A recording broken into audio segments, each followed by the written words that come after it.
I can talk about how I'm like really tired right now for some reason. Complain about being tired, then I'll wake us up with an intro to the podcast. How's that sound? Gosh, I'm tired.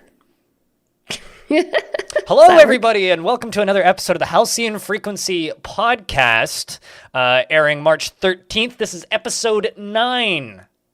I am blind, and I host this show, and I'm here today with Suboi. How are you on this fine day? Hello. I have some hay fever, so I woke up with like a really bad runny nose, and inside of my nose is kind of itchy. Oh, that's not good. Yeah. It's the best excuse to pick your nose in public, though. I'm just gonna get some nasal spray at the store after this, so. That does seem wise. Jess is also here. How are you, Jess? I was really hoping that would segue a little differently so I could say, hi, blind. Hi, Suboi. I'm tired. Hi, tired. Yeah, I'm doing good, though. I had a really productive morning, and I'm like kind of ready for an afternoon nap that I'm not going to get, so... Well, you just get an afternoon podcast, which is almost the equivalent of a nap, right? I guess it could be. I mean, if it's... Sitting in a chair, relaxing, talking with friends. If you're just that boring, it just might become a nap. I'm just kidding, but... I don't think I've never napped during a podcast, but I've definitely practically napped during recordings before for things. Now's the time to yawn. I mean, not yawn, to snore real loud, like you did that other one. That's not how you snore. I don't think did I cut out all of the snoring? I thought I did. I don't know. I didn't listen. I don't listen back to the ones that I'm in. It's okay. Nobody listens to the podcasts that they're in. Okay. Or other podcasts that their friends are in, for that matter. Hey, I've been listening to all of them. Have you? Besides the one I'm in. Yes, actually. So since we have a live listener then to the podcast, what do you think of the Halcyon Frequency?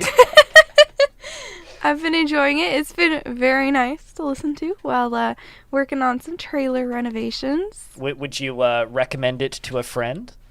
Yeah. Hey, Suboi. You need to listen to the Halcyon Frequency podcast. Is that okay? I was expecting a nah, but it's what it is. Yeah. It's just been very overcast and rainy here, which is kind of typical for the time of year.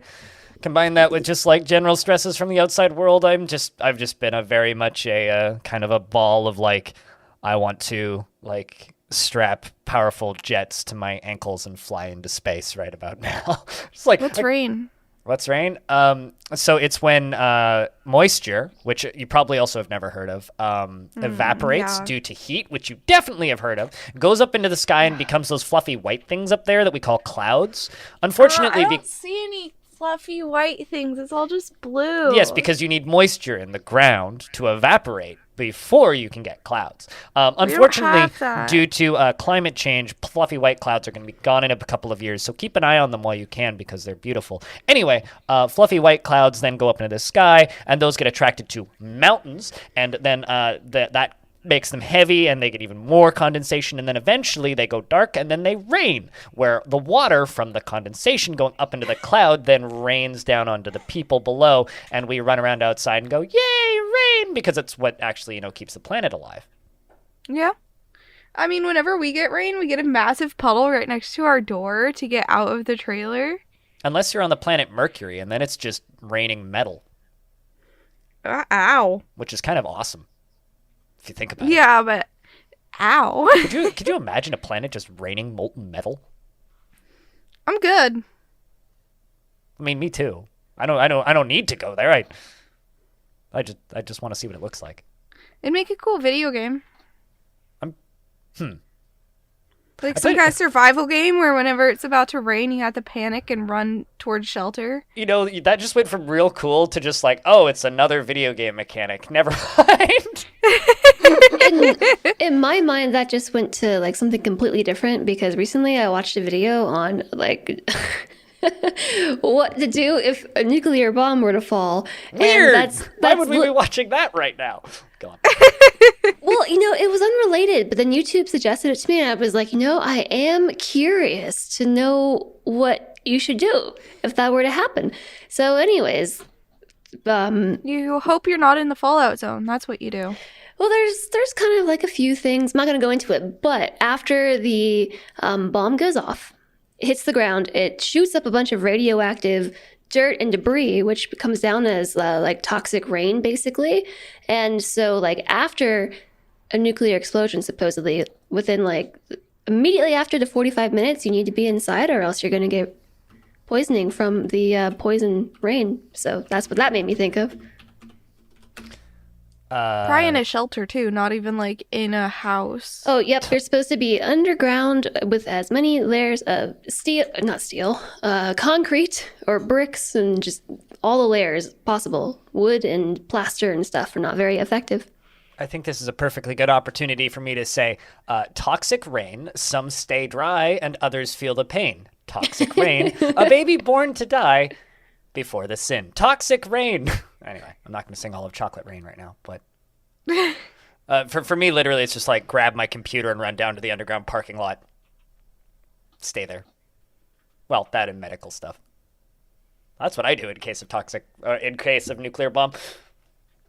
Yeah, I really don't know how that video came up, but it was one of those things where like YouTube knows me so well that I was like, I must click on the video.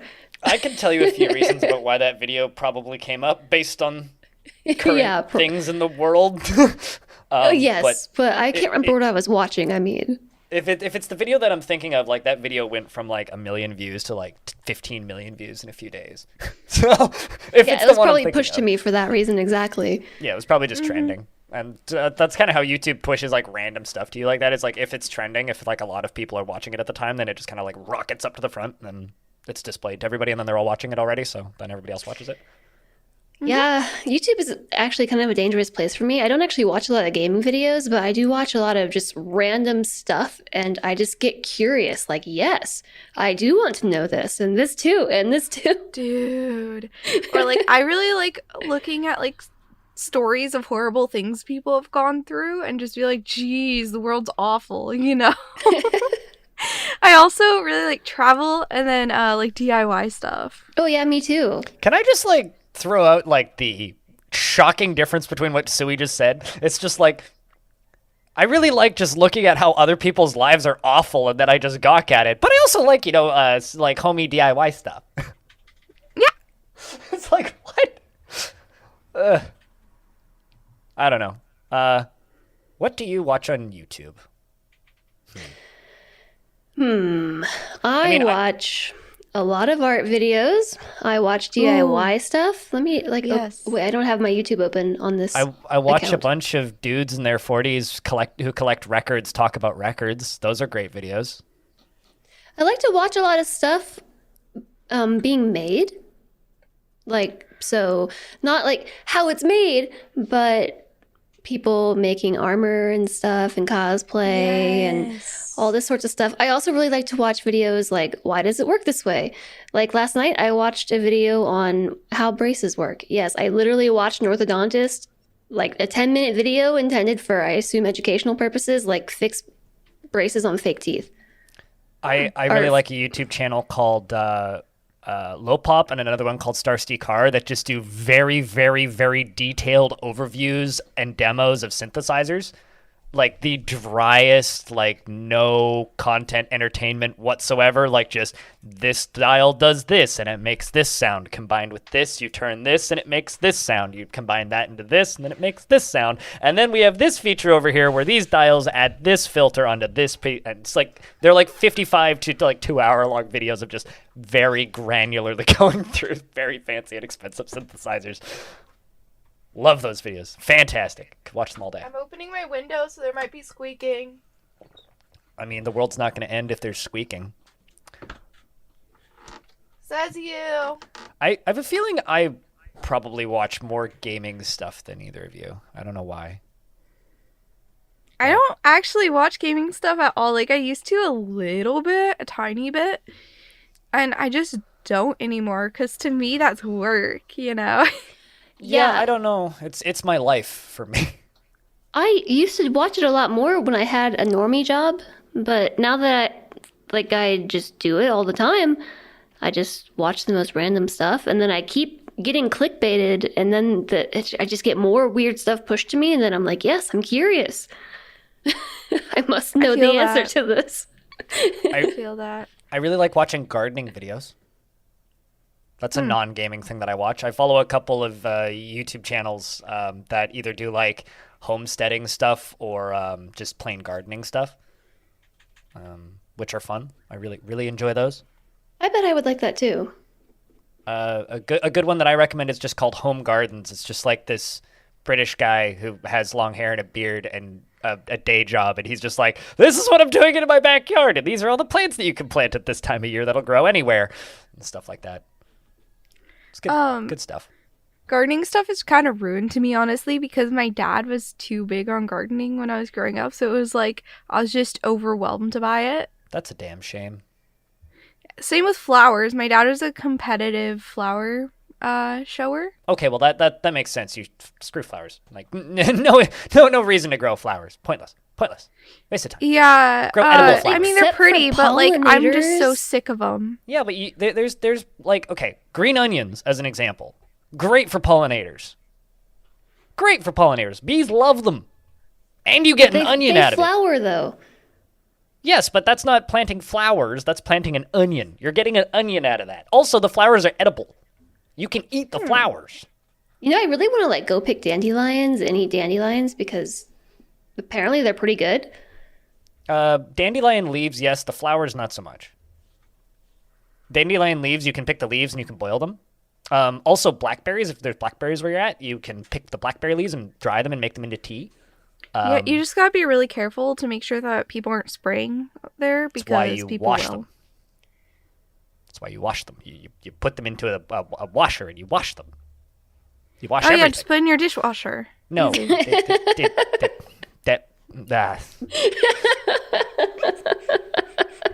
Another YouTube channel I love watching, but I won't force either of you to watch it, is I love Channel 5 with Andrew Callahan. It's like the greatest just like slow dive into calamity of America in slow motion. I've been watching a lot of like drama videos in different parts of the content creator industry. Bad. Do not like approve. And it's so entertaining hearing all the horrible stuff that family channels do, man. Yeah. Nah. Can't handle. Yeah, I actually spend a lot of time watching videos put out by psychiatrists and psychologists because I kind of find that stuff interesting.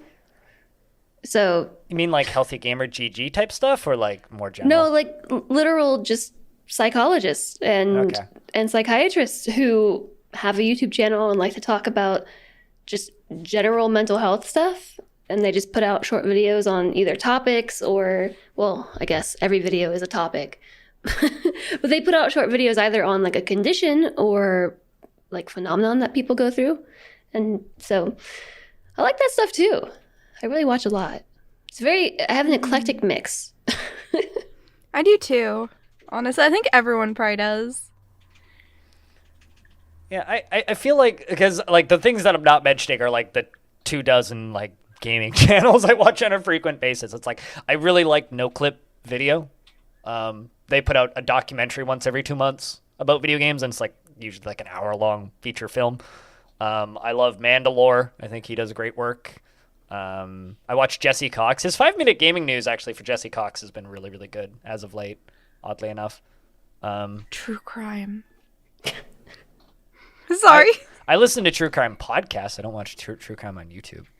Dude, it's so great on YouTube, honestly. Like, some of the things. Why do I like listening about all the horrible stuff people do in general? Like, that's just something that I just sit there and it's just a guilty pleasure. I don't know. True crime I watch on Netflix in documentary format, and I listen to in podcast format. I don't watch it on YouTube. I don't even know what this is. True crime? Yeah. It's true crimes. So crimes that happened. Like, yeah. So it's usually like this person went nuts and got beat by their parents a lot as a child and then went and killed 15 people. So, okay, it's like it's a genre. It's not I thought this was like a channel or something. No, true No. crime is like a genre. Okay, yep. True crime novels I are what they understand. started off at. So a true crime novel would be like the true story of what this criminal did. That's true crime. Oh, Gordon Ramsay's YouTube channel is great. Oh, right. I forgot about all the baking and cooking stuff I like to watch. Another genre of YouTube video that I'm a big fan of is live concert performances. I follow a bunch of radio stations that film concert performances. Those are fun. But how did we get here? I don't know. Oh, because I was talking about the toxic rain. Oh, right. Right. What? I still Yes. don't know how we got here. Nuclear bombs. That's how we got right. here. Wait, no, because we mentioned YouTube before No, that. I mentioned that because I said that I came across a video on what to do if a nuclear bomb went off. Okay, Because but where does that come from? Because you were talking about a game with metal rain. A game design. Oh, right. Or Concept, game I concept. mentioned that if you're on, I talked about rain. So we asked what rain was. I explained my probably very scientifically inaccurate definition of rain, and then mentioned unless you're on Mercury where it rains metal. And then Sui said that sounds like a video game, and my brain immediately went to the video game Exo 1, where you're like a little marble flying around in space, basically on weird planets. I'm like imagining like this cool sequence of like lava and like molten metal falling from the sky, and then Sui's just like, yeah, you go out and you craft, and then you go inside and hide when there's a storm. And I'm like, that is the least interesting way you could use that mechanic. And now I'm really sad. That's how we got here. Unless you're playing Dwarf Fortress, in which case then it just rains vomit sometimes. Yeah. I mean, I think this is Didn't pretty it much. do that in RimWorld too? Sometimes I think that's a mod. Probably. This is just Dwarf Fortress. Or it can also rain blood. If you're in a particularly Ooh. evil place. Yeah. Although sometimes people freak out and think it's raining blood, but actually just the leaves are falling out of the trees. Totally normal mistake to make. Looks very similar. Yep. Mm-hmm. I know when the trees fall off, when the leaves fall off the trees, that I definitely get confused whether or not it's raining blood IRL Yeah. or if they're just leaves. So I get it. Yeah, I mean, if I take my glasses off, I really can't tell the difference. It's like, red stuff is falling from the sky, oh god! I mean, we don't really have much in terms of leaves here, but You really don't have much in terms of much there. we have palm trees. Okay, then it's just caution and beware of falling coconuts, and those are pretty dangerous, so I'll give you that. There aren't actually coconuts growing on like any of them. Then they are really, really, really, really, really bad excuses for palm trees. Get better palm trees. Hey, Suboi, have you ever seen coconuts grow on any of the palm trees around Not here? coconut tree, palm trees. Yeah, they're not coconut palm trees. They're just palm trees. Well, then you should get better palm trees. What's I don't the point think we of a can palm grow tree? the coconut ones here because we don't have enough water. Then how am I going to put a lime in the coconut and drink it all up? I don't know! But the thing is coconuts grow in tropical climates and we are in a desert. In a desert? Yes. Is that right next to an exert? Yep. Okay, got it. I think it's time. Well, go on.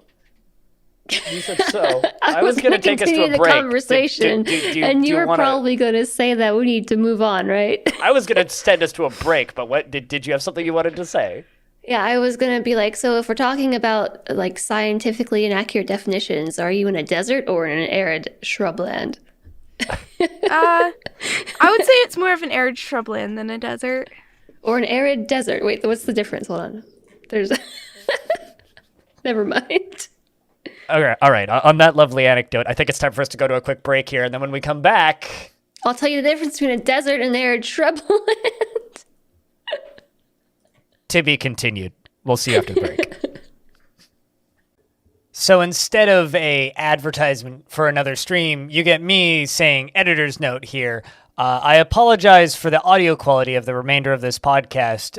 Sui's air conditioning needed to be on due to it being very hot because she lives in a desert. And during this period of time, you can very audibly hear the air conditioning in the background. I've done my best to edit around it, but there's no way for me to edit around a literal jet engine behind her head. So it kind of is what it is. I apologize. Hopefully it's okay for the listening purposes.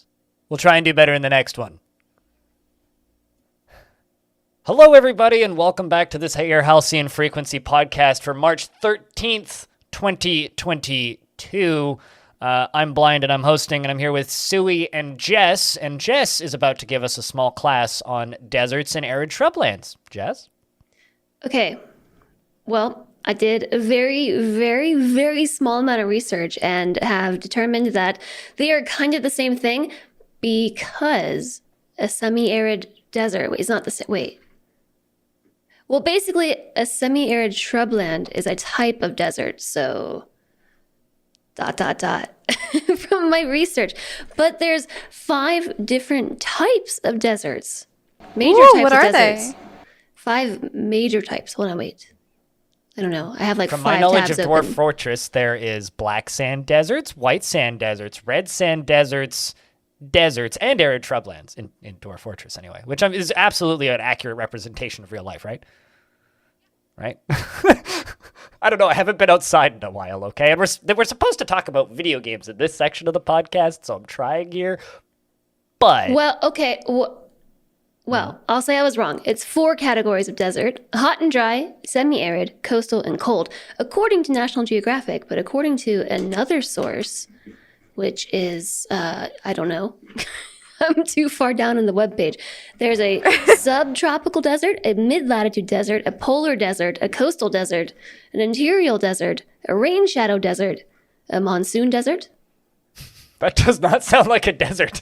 The last No. one. The last Then one seems there's- like the opposite of a desert, actually. Then there's hot and dry deserts and semi-arid deserts and temperate deserts and cold deserts. And then there's paleo deserts and extraterrestrial deserts. Hey, that's a game segue topic. There you go. Extraterrestrial. Extraterrestrial deserts? Are those deserts on other planets? Yes. Okay, fair. Naturally, this makes sense. So wait, is the moon a desert? I don't know. Oh my gosh. Hold on, What I kind need to of look biome this is up. the moon? Is the moon a desert? Is the moon a desert? The moon is like a desert with plains, mountains, and valleys. It also has many craters, in which are holes created by space objects. TLDR, yes, but no. It's like a desert, but it's not a desert. So, what sort of biome is Elden Ring in? All of them. Yeah, why doesn't Jess tell us about that? Yeah, Jess, do you want to talk about Elden Ring? I actually saw a spoiler that I don't know how true it is, but I saw a spoiler on Twitter about where Elden Ring occurs. Like where it's supposed to be IRL, which I'm not So is going to this a- say Oh, in case I it's a I've seen spoiler. that too. I've heard it too. Can you... But Now I want to know what this spoiler is as somebody who's never going to play Elden Ring, but maybe we'll save it for after the pod recording or after the game's been out for a couple of weeks. So have you been playing Elden Ring or just watching people play Elden Ring? I have been kind of playing Elden Ring. All right. Elden Ring. Kind of just mushed that all together. Bellinaire was on the pod last week and just gushing over how wonderful it is. So with a few minor complaints, but like generally just talking about how much he loves it. I can understand why. It's really good. So basically what's happening is Solentre has basically taken over my computer and logged into Steam, bought Elden Ring, and now in the evenings has been basically taking a monitor and taking it to the living room. Hold on. And with an HDMI cable to the living room, and it's just playing Elden Ring all night, every single night. And so I've just been basically couch surfing slash shoulder surfing slash backseat gaming, watching him play. Occasionally I play. Yesterday I beat a lobster, and I also like to write messages on the floor for everybody else to read. The only thing I know is you better not hurt the doggos or I'll be upset. The doggos. I've been watching... Do you guys not know what that means? I mean, I know what it means. I don't know what it means in the context of Elden Ring. Oh, it's a meme apparently, Oh. where they call the tortoises that are completely friendly. They won't hurt you or anything. Oh They yeah. call them doggos. Okay. And they're adorable. And tortoises are my favorite animal. They are So- really cute. Yeah, I don't let Solentre kill them. I Good. have been watching this stream by an old YouTuber who I've been watching for years named Krendor has been doing, where he's been trying to not kill anything. So he's actually so far done a completely non-violent playthrough. The only thing he wants to kill is the last boss in the game. And it's been very entertaining just watching him run away from stuff forever and just letting like environmental things kill enemies and picking up their souls to level up. But how? Okay, I was gonna say, how do you level up then? By letting the environment kill stuff. And kiting stuff. And running around things. Well, I know in Dark Souls 3, there was, like, this big black thing that was, like, a suit of armor, I think, that would go and attack other stuff. Yeah, there is ways of, like, having other things to kill things for you, but... Yep, I know almost definitely nothing had about this game, so... a knight. So, basically, in this playthrough that, like, both me and Celentry are kind of taking turns playing and playing together, we're a glass cannon mage. So anytime there's like a big melee boss, it's just like insta-death. So there's this one section in the game where you can't move forward without killing this knight, but before the knight is a trap where a big ball basically falls and rolls down a ramp. And so we just kited this knight onto the ramp to get crushed by the ball, and it was hilarious. I've heard about this ball from a few different places. It's funny. I've heard about the ball. I've heard about this lobster. The lobsters are so mean, and I beat one, and I was proud. Did they look delicious? Have you fought the monsters yet, Suboi? Which ones? The lobsters. Oh, yeah. Okay. Are they mean? Are they mean? He shrugged. Yeah, but that's just... For me, the process of these games coming out is always really fun because the style of games that FromSoft makes isn't the style of games that are popular right now. It's like this game that came out right next to Horizon is kind of fascinating to look at because you look at Horizon and it's like, here's a billion things on your map. Everything is very directed. You can play the game just looking at the mini map, and the character's constantly explaining to you whether or not you can fight an enemy. Like you look at an enemy and Aloy in that game will literally just like state whether or not she's capable of fighting it. Oh, I can't fight this now. We should come back here later and all of that stuff. Whereas just FromSoft is just completely out the window with all that stuff. And it's all the way back to like 1990s game design of just like, you're a smart person, you can figure it out. And I feel like in another world where these games had a different camera or my eyes were better, I would be playing nothing else because I watch people play this game and I go, I would love this. But then I remember just how those games control. And I've played Dark Souls and I know how that camera plays and I hate it. It makes me feel ill. The way the camera like jerks around and like gets stuck on the environment and stuff, because the camera is like a physical object in the world in these games, right? And just watching the way the camera plays and the way you have to like maneuver around stuff, it's just I just don't want to play that. And it makes me real sad that there isn't like a game that is designed like this that's like either first person or like a top or down kind of isometric thing. Like there's a few kind of close-ish things, but they never quite make it that far, which leads me to be like, you know, excited for the future. And I hope that this game inspires other creators to make stuff like this that like doesn't baby the player and doesn't pull any punches, you know. And it makes me think of a more old school game design, which I'm very fond of. That, you know, it's up to you to figure it out, and I'm looking forward to see what kind of games come out of, you know, Elden Ring selling super well. Like this game it's outsold Cyberpunk when Cyberpunk launched, and it is one of the fastest selling games of the last 5-6 years. And the Dark Souls franchise, or like the FromSoft games, have been kind of on a decline as of late. Sekiro like underperforming compared to their previous games. Same with Bloodborne, but Bloodborne admittedly was a console exclusive and also didn't have the greatest launch. So Bloodborne underperformed compared to their previous titles. Sekiro underperformed compared to their previous titles, even though they did very well, but they still underperformed. And then the Demon's Souls remake that came out on the new PlayStation platforms also undersold. Granted, nobody could buy that PlayStation, so I guess that probably says something to do with it. And so for me, I'm really excited to see this game do super well and have, at the very least, like a playable PC port, even though it's got some problems, and some usability issues. I'm really excited to see what this inspires in the AAA space going forward. I think this is probably one of the most important releases in maybe the last decade. I was laughing because this whole time I was struggling with the how do I interrupt? Go. How do I interject? I finished my speech. That was my thing prepped for Elden Ring this week.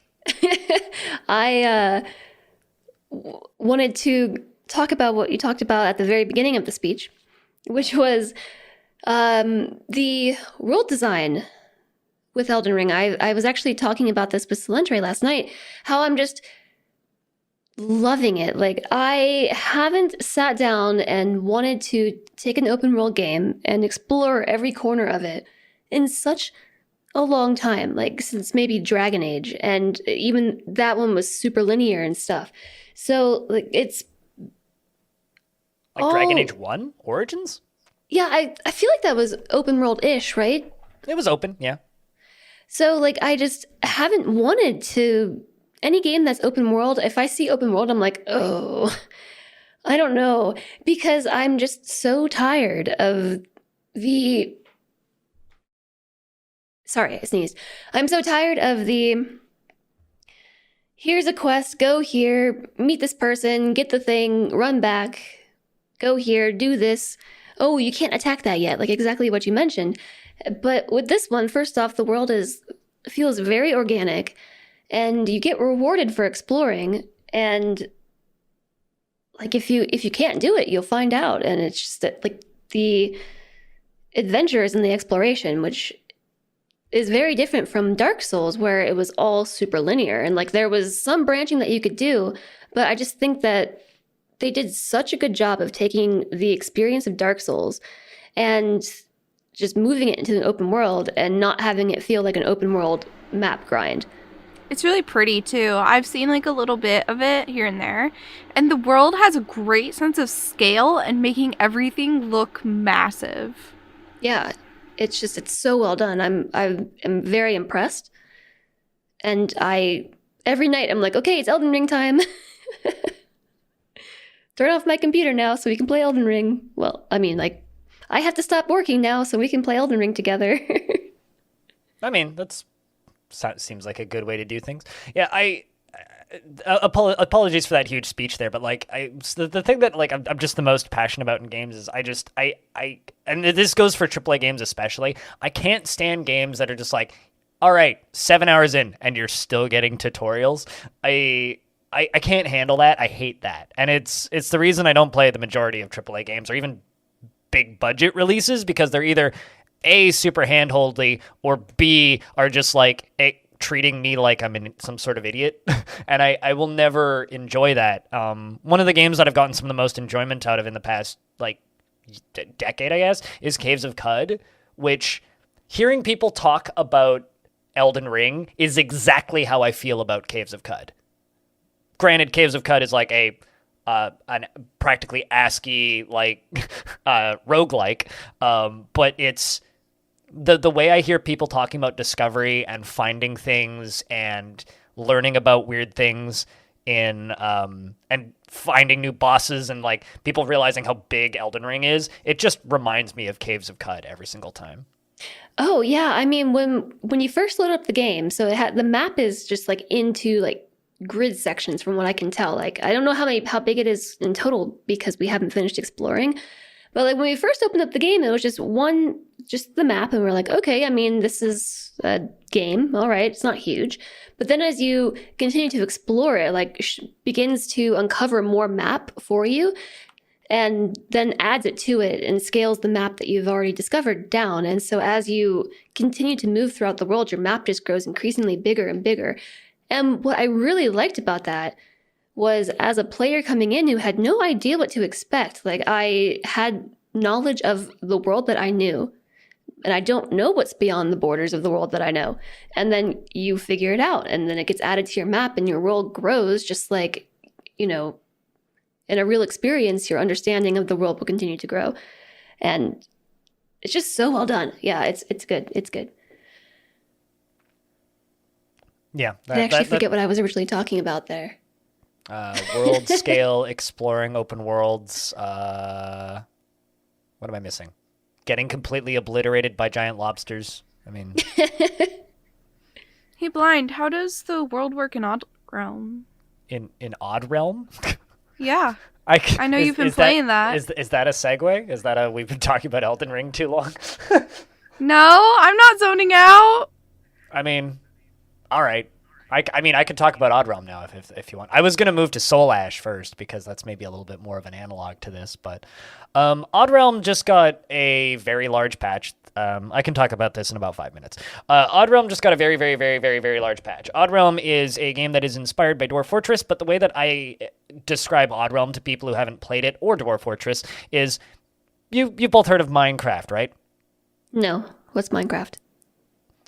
All right. Well, so you've both heard of Minecraft. Little indie game made by a twit who then sold it to Microsoft.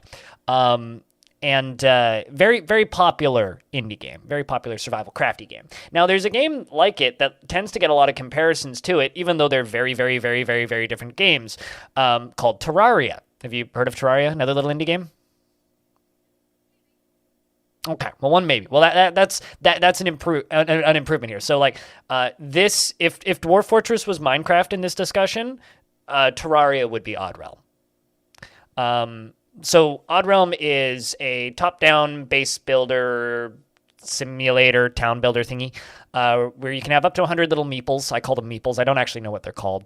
But there's two different playable races in the game currently. There's humans and then these weird void monster thingies. The humans are pretty standard humans. You know, you fish, you farm, you mine, you build an army, you get attacked by bandits, you defend, you do all that stuff. The void monster guys are these little scully boys who can't breed because, well, they're skeletons. So instead of like making bedrooms for them and making multiple skeletons like you would with humans, you dig down and you find magic crystals, and then you synthesize those crystals into demons, and then those demons go about and do your bidding for you, and are way stronger than the actual like skeleton boys because they're quite delicate because they're just skeletons, so they just fall apart. So the way you get more skeletons is by digging down and finding these little tombs which have skeletons in them. If you're the humans and you find the tombs, then they attack you and you fight with them. But if you're the demon boys, then you find the skeletons. They're like, yay, friends, and then they join you. This sounds really different than the Odd Realm that I've played. Yeah, me too. Like, wasn't that the game that I played for like an hour and then you just got mad at me because I didn't want to read the tutorials? No, that was Ruin Arch. Oh, okay. No, very, very different games. But no, I mean, it's obtuse. It's twicky. It's got a full tutorial though. Like it explains what every piece of UI does. It's up to you to actually like read it and like understand it. Otherwise you'll spend hours not being able to do anything. But it's got Z levels just like Dwarf Fortress. But this which is one of the reasons why it's kind of complicated for some people who like haven't played a game like that. But this most recent update adds a ton of stuff. He redid his entire map generation. The world map is now persistent, so it's now an infinitely better game than other games that claim to be like Dwarf Fortress, because you can settle somewhere in the world and then abandon that settlement and let the AI take over and move somewhere else in the world, and the world maintains and stays persistent, so you can build like a believable, interesting living world. It's one of the only games in this genre that I've ever played that lets you just settle in the middle of the ocean if you want to, and it just gives you a raft, and Flotsam and Jetsam floats by occasionally, and you can like grab materials to build out your raft, which is kind of neat. There's now swimming. All of the physics has been redone. There's a ton of weapons. The AI has been completely redone. He redid most of the UI. The vast majority of the UI in the game is new. The progression system now is interesting. Instead of having like a research table like other games have in this kind of world, as your little peoples are doing things, they will get ideas and then write them down in books. So they'll just, like these little books will just appear on the ground, and you can put them in a stockpile or in a library, or you can spend those books, these tomes, depending on what they're written about, on your tech tree. So you'll get like tomes of industry written, and once you have 6 tomes of industry, you can then spend those tomes of industry on unlocking a new room type, or like let's just say a clother, or something of that sort. When the traders show up, you can actually sell those tomes of industry to them, or say it's like a tome of an agriculture, which is farming, and foodstuffs. You could get a tome of crafting, and tomes of Arcana for magic stuff. So there's all that. Also, all of the combat was redone. There's now, like, instead of just 3 weapon types, there's more than I can count, and I haven't seen all of the weapons yet. There's a lot of weapons in there. Redid how tools worked, redid how all of the inventory stuff works. It's just basically a whole game overhaul. It's like playing a new game. So very, very good patch for Odd Realm if you're willing to put in time and learn an interesting game with quite a bit of depth. Also, it's like $8. The last time I played this was August 20th, 2020, and what you just described sounds like drastically different than the game that I played. When I played, it was just, it was a colony builder and a colony management game, and it had Z levels, and you could do all these things and build your walls, and I can't remember if there were raiders then too. I think there were, but that was basically it. Like, just establishing a colony, and like none of this other stuff you're talking about existed. So apparently, I mean, a lot of it is going well. Like the weird guys deep underground that talk to you and give you quests existed. I don't know if I ever made it that far underground. You just have to, like, with games like this, you have to put in effort to enjoy them. If you just wait for things to happen, nothing's going to happen. I did enjoy my time with it. I don't know why I didn't go back to it, actually. Fair enough then. I don't know. You kind of gave off the vibe of like being bored or something. I don't know. No, it was early access. You know, it had its features, and then I explored what I was interested in exploring, and was like, yeah, this is cool. I thought that it had a good foundation, and it's better than a lot of colony management games I've played. Even in 2020 for its development. The way I've always talked about Odd Realm is it's not a game that you're going to sit down and play for 500 hours. It's a game that you'll sit down and play for 15 hours and really enjoy. If you like this type of game, if you put the time in to like learn the mechanics and what you need to do. It's a very enjoyable little game here and there. And as things get added and as the other races get worked on and as the game improves, it's just going to get wider and deeper, and it's been fun to watch the development of it. But that's basically all I really have to say about Odd Realm, unless Jess wants to talk about it some more. I don't know. But I haven't played since 2020, so I would recommend trying it again. If you enjoyed your previous time with it, now's a good time to try it again. Suboi, do you want to tell us about having a nice death? Yeah. So on Wednesday, the most recent Wednesday for us, I mean, it will be for the recording too. I had a sponsored Steam stream for Have a Nice Death, which is I want to call it a roguelike, but I feel like one might get mad at me. I will set you on fire. Okay. But it's not the same as most roguelites. It's a little different because most roguelites, you can like increase your health and level up in a way. I'm going to throw my headphones across the room. It's a real-time game. It's not a roguelike. It's a run-based platformer. Okay, well, it has elements like that because you have the run-based, and the only thing that changes between each run, like that you can like add on, is you get a currency where you can buy new items that will appear in the game. Yeah, it's a run-based platformer. It's like a run-based action game. Not a roguelike. But the actual combat kind of feels a bit like Hollow Knight in a way, and the art style kind of gives those vibes to some degree a little bit. You can tell it's been inspired by Hollow Knight, I'd say. As a layman glancing at this game, I would think that this is Hollow Knight. Yeah, fair. And yeah, that's all I really have to say about it. It is early access, I believe. Mm-hmm. Yes. And I did come across a point where the game just completely locked up for no reason. Ooh. So I completely had to restart the game, and I lost that run. But beyond that, it was pretty smooth. The combat felt pretty good. Yeah. Cool. And then Wednesday before that, I also did a stream where I checked out a game called To the Rescue, where it's a dog shelter simulator, and it's had mixed reviews on Steam for a while, so I was not really pushing to play it. I'm sorry, but it hasn't really seen much updates. What game is this? You just like slid from one game into another game without any kind of transition. So what on earth is To the Rescue? Oh, it's a dog shelter simulator. Okay. Yeah. and it's had mixed reviews on Steam for a while. And so I like waited to try it out, but then I tried it out and because it didn't look like it was getting updates. And I will say it was alright. I came across my first glitch at like 2 hours in. There was like an event you're supposed to be able to do, and the button did not do anything for me. Like I just couldn't even click it. But beyond that, it seemed to be pretty much like it worked. I'm only gonna do that one look at it, but yeah. Dev was playing it on Steam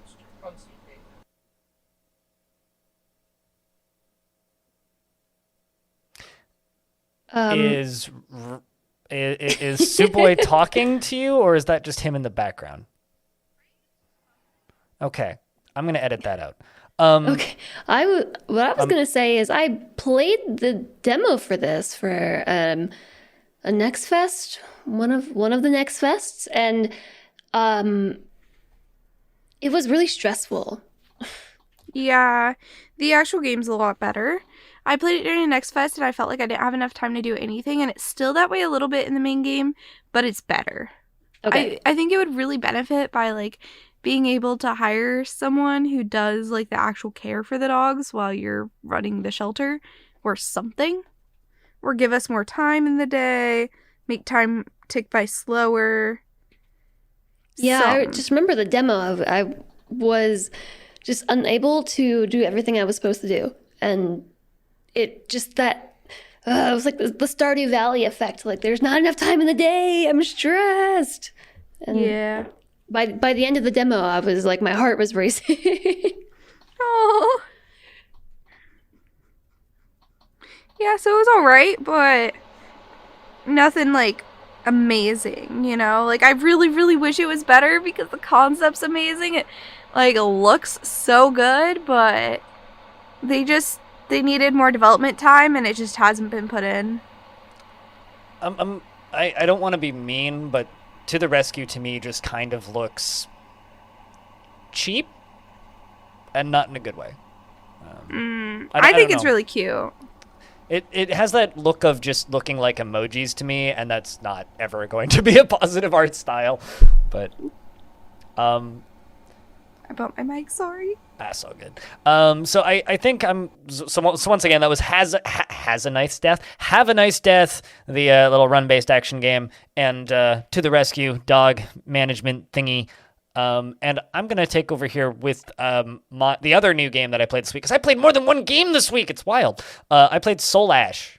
Man, where do I begin with Soul Ash? So Soul Ash is a game that I've been playing on and off for a very long time now. I want to say since early 2020 was maybe the first time I played it. It used to be a $15 little ASCII roguelike on itch.io. And the developer did a Kickstarter to make a version for more public consumption on Steam with graphics. And as well as like a bit of a UI overhaul and a few other things. That Kickstarter failed, but the developer working a day job has paid for an artist to make a full tile set for the game.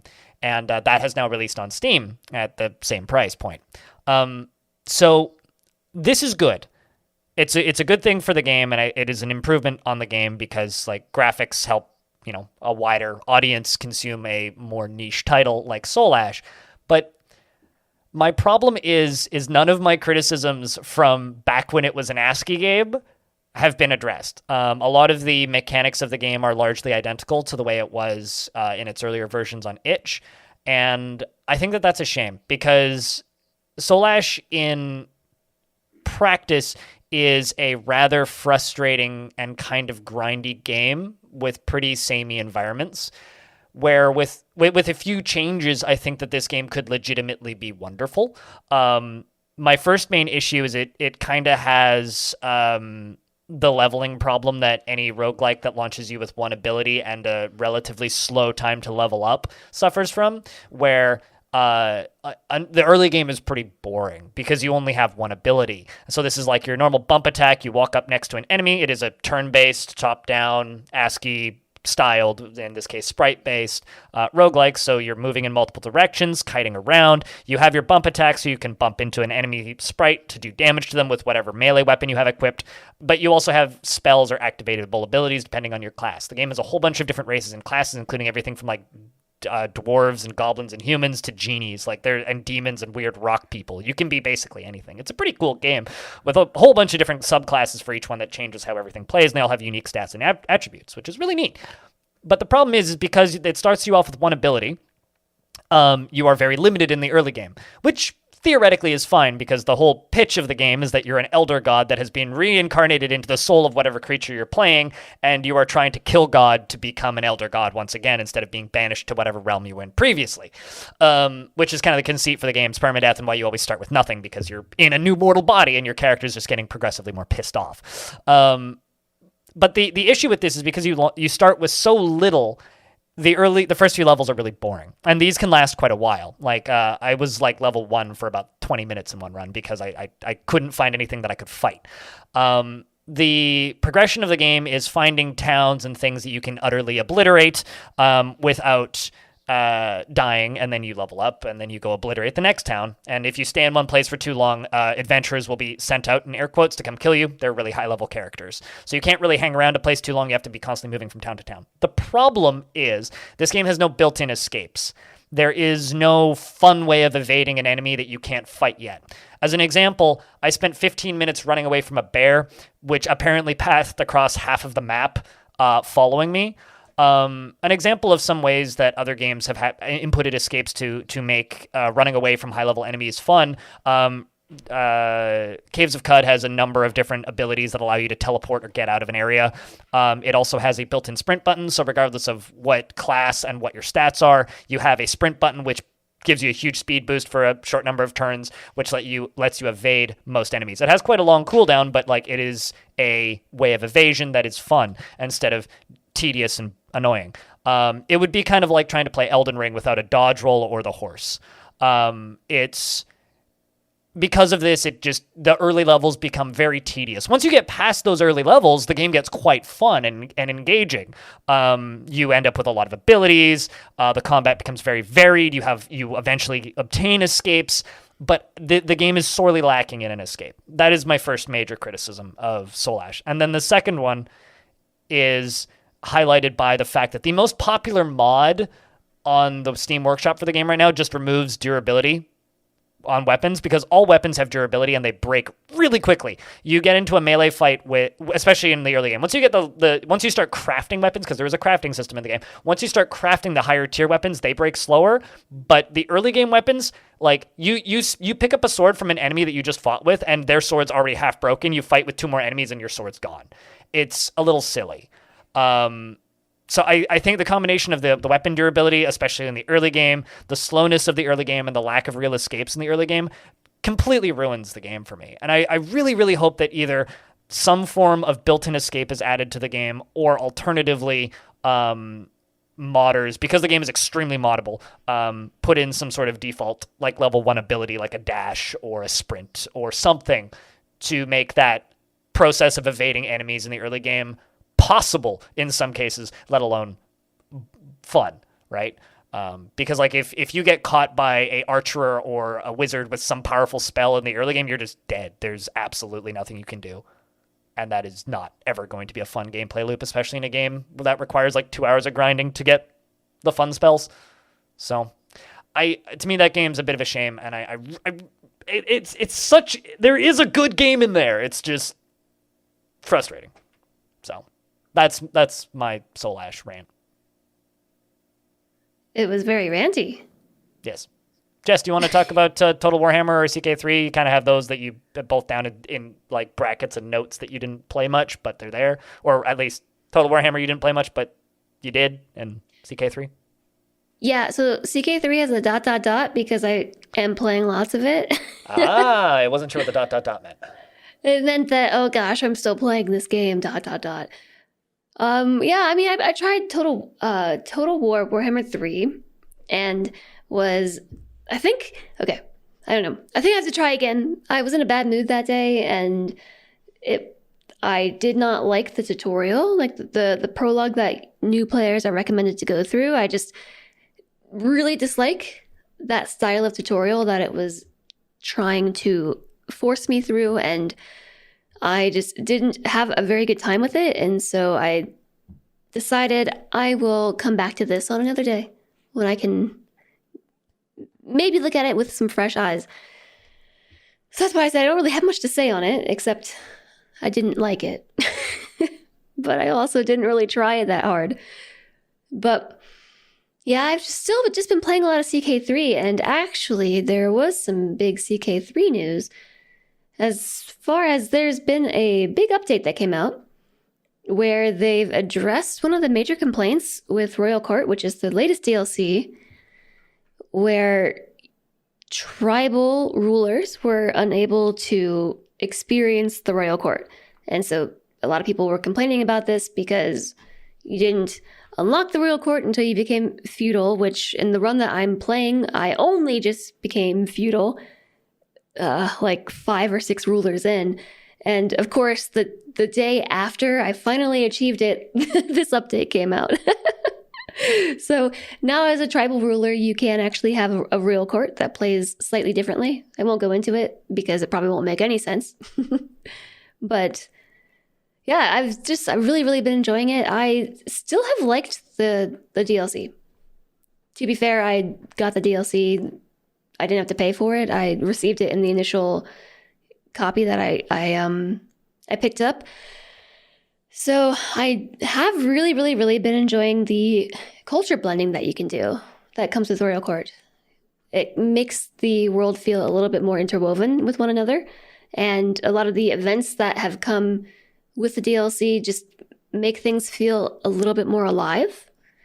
And so I have found myself thinking, why did I ever stop playing this game? Probably because I needed to do something different with my time. But now I can't stop playing it again. Send help. This would be like me just putting Dwarf Fortress in every single podcast that we do at this point. Yeah. Because like that's the game I can't stop playing. I don't even talk about it anymore because like what's the point? Unless there's like major news, there's no real reason for me to just sit here and talk about Dwarf Fortress all the time, just like you with CK. But it's good to know that you're still enjoying Crusader Kings and they're updating that. And little tidbits of information is good to know. Okay, but the difference is you've played Dwarf Fortress for like a long time. I've been playing this for a few weeks. I mean, how many hours do you have in Crusader Kings 3? 205.6. Well, that's not bad. That's about how much I have time in Dwarf Fortress in the last 2 months. That's how much I've had in the entire release. So that's what I'm saying. It's Fair. It's not so bad. I think that's pretty much everything for games, unless there's anything else we want to toss in here at the last minute. Nope. Okay. Nope. I think it's time for us to go to another quick break here, and when we come back, we're going to talk about news, and well, I mean, there's a lot of it, so we'll see you after the break.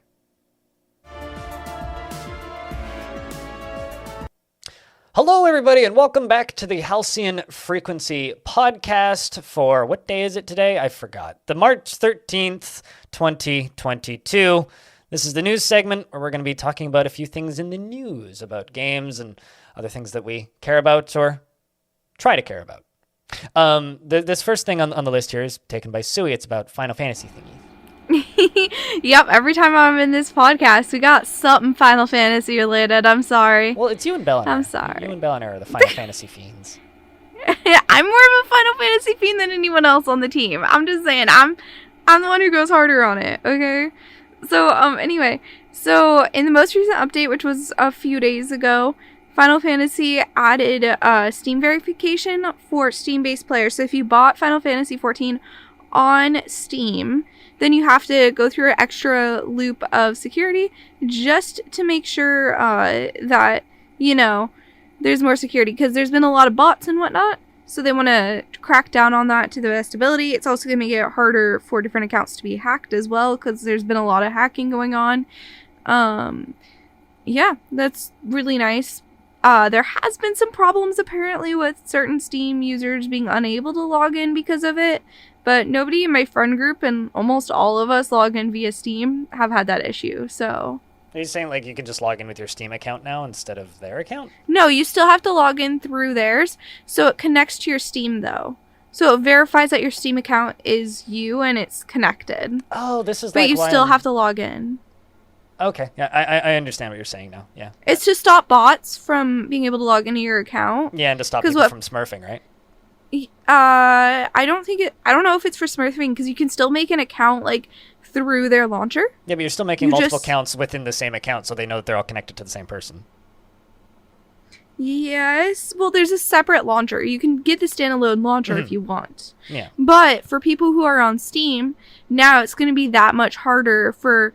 So there's a common hack in the game where someone will DM you like, ooh, free in-game money giveaway. And it will link to what looks like the forum and ask you to log in. But it's Seems not sus. the forum. It's never the So, forum. yeah, no, it's never the forum. Don't accept links from people in any game where it asks you to log in. Find it on your own if it asks you to log in or give personal information on literally anything. Anyway, segue from that. It just makes it more secure. So Steam people aren't going to have bots taking over or people getting into their account and taking all of their money, in-game money and stuff. Because it's happened. I know people it's happened too, so... That's like Roblox level of money being taken away. That's awful. Well, it's good to hear that they are addressing these concerns,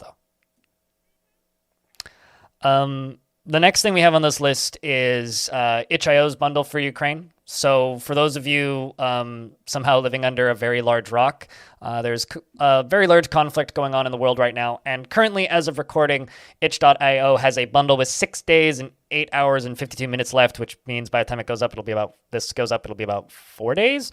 So essentially, it's a ridiculously good value bundle. It's $10 for the bundle. It's called the Bundle for Ukraine.